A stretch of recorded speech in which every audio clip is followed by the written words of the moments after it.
नमस्कार मित्रांनो, स्वागत आहे तुमचं आपलं यूट्यूब चॅनल व्हीजी क्लासेसवरती। तर पहा मित्रांनो, वनरक्षक भरती संदर्भात सध्याची अत्यंत महत्त्वाची अपडेट बघा इथे मिळत आहे मित्रांनो। जी शारीरिक चाचणी आहे, शारीरिक चाचणीची इथे तारीख आलेली आहे। तर बघा, आपण या व्हिडिओमध्ये संपूर्ण माहिती घेणार आहोत। शारीरिक चाचणी ही किती तारखेला होणार आहे आणि कोठे होणार आहे या संदर्भात सर्व माहिती आपण या व्हिडिओमध्ये घेणार आहोत। तर पहा, सुरू करूया आजचा आपला व्हिडिओ। तर पहा मित्रांनो, अमरावती वन विभागाअंतर्गत जे आहे येथे अपडेट हे मिळालेली आहे मित्रांनो। तर बघा, यामध्ये नेमके ते काय सांगितलेलं आहे तर बघा, शैक्षणिक पात्रतेच्या अनुषंगाने कागदपत्र तपासणी व शारीरिक पात्रता तपासणी दिनांक 20 जानेवारी 2024 ते 24 जानेवारी 2024 वेळ सकाळी 8 ते सायंकाळी 6 या दरम्यान करण्यात येणार आहे। तर पहा मित्रांनो, 20 ते 24 तारखेपर्यंत जे तुमचं आहे येथे शारीरिक चाचणी येथे राहणार आहे मित्रांनो, अमरावती वन विभागाअंतर्गत। आणि त्यानंतर जे आहे तपासणीचे स्थळ म्हणजे कुठे होणार आहे तर बघा, बांबू गार्डन, वडाळी, अमरावती तालुका, जिल्हा अमरावती या ठिकाणी जे आहे तुमचं इथे ग्राउंड येथे होणार आहे मित्रांनो। आणि त्यानंतर बघा, तपासणीचे दैनंदिन वेळापत्रक हे वन विभागाच्या www.mahaforest.gov.in या संकेतस्थळावर बघा इथे प्रसिद्ध करण्यात येणार आहे। आणि त्यानंतर बघा, तपासणीचे दिनांक व स्थळ प्रत्येक उमेदवाराला ईमेलद्वारे इथे वेगवेगळ्या प्रकारे कळविण्यात येत आहे मित्रांनो। आणि त्यानंतर बघा, सर्व संबंधित शारीरिक पात्रता व कागदपत्र तपासणीमध्ये पात्र ठरणाऱ्या उमेदवारांना जे आहे धाव चाचणीकरिता वेगळ्याने बोलवण्यात येईल।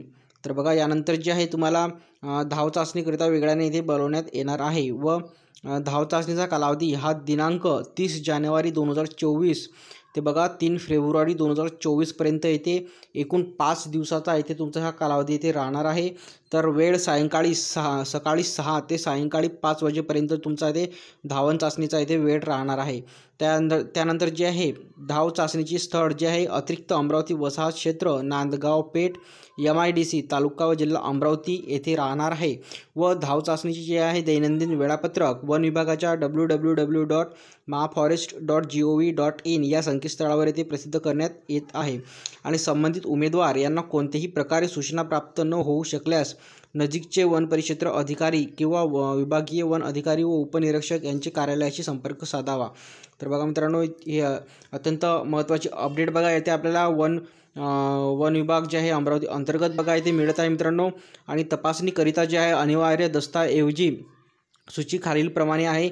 आणि त्यासोबतच जे आहे तुम्हाला जे मूळ कागदपत्र जे आहेत ते येथे न्यायचे आहेत व त्याला सेल्फ अटेस्टेड येथे करायचे आहे।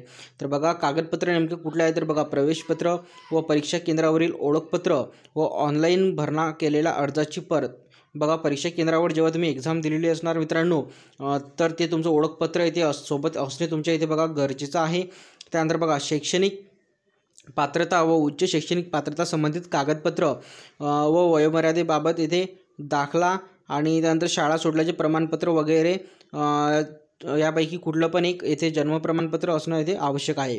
त्यानंतर बघा, समांतर आरक्षणासंबंधी आवश्यक प्रमाणपत्र इथे असणं आवश्यक आहे। त्यानंतर जात प्रमाणपत्र किंवा जात वैधता प्रमाणपत्र, त्यानंतर महाराष्ट्र राज्यातील रहिवासी असल्याचे प्रमाणपत्र म्हणजे अधिवास प्रमाणपत्र येथे तुमच्याकडे असणे आवश्यक आहे। त्यानंतर बघा, नॉन क्रिमिलियर जर तुम्ही OBC मधून असाल तर तुमच्याकडे नॉन क्रिमिलियर येथे असणे आवश्यक आहे। त्यानंतर EWS सर्टिफिकेट जर तुम्हाला जर EWS जर लागू असल्यास तुम्ही EWS सर्टिफिकेट तुमच्याकडे असणे आवश्यक आहे। त्यानंतर बघा, लहान कुटुंबाचे प्रतिज्ञापत्र व अनुसूचित जमाती प्रवर्गातील उमेदवारांकरिता जे आहे जात पडताळणी प्रमाणपत्र, कास्ट व्हॅलिडिटी सर्टिफिकेट। त्यानंतर बघा, आत्महत्याग्रस्त शेतकऱ्याचे पाल्य असल्यास तसेच सक्षम प्राधिकरणाचे प्रमाणपत्र, प्राधिकारांचे प्रमाणपत्र व आधार कार्ड हे इत्यादी जे डॉक्युमेंट आहे तुमच्याकडे इथे असणे आवश्यक आहे शारीरिक चाचणीसाठी वन विभागाच्या। तर पहा मित्रांनो, हे अत्यंत महत्त्वाची अपडेट बघा आपण या व्हिडिओमध्ये इथे बघितली। तुम्हाला जर याबद्दल काही शंका वगैरे काही असल्यास तर तुम्ही कमेंटमध्ये सुचवू शकता, आपण त्यावरती व्हिडिओ घेऊन येऊ। तर पहा, व्हिडिओ थांबूया, येथेच भेटूया पुढच्या व्हिडिओमध्ये लवकरच। धन्यवाद।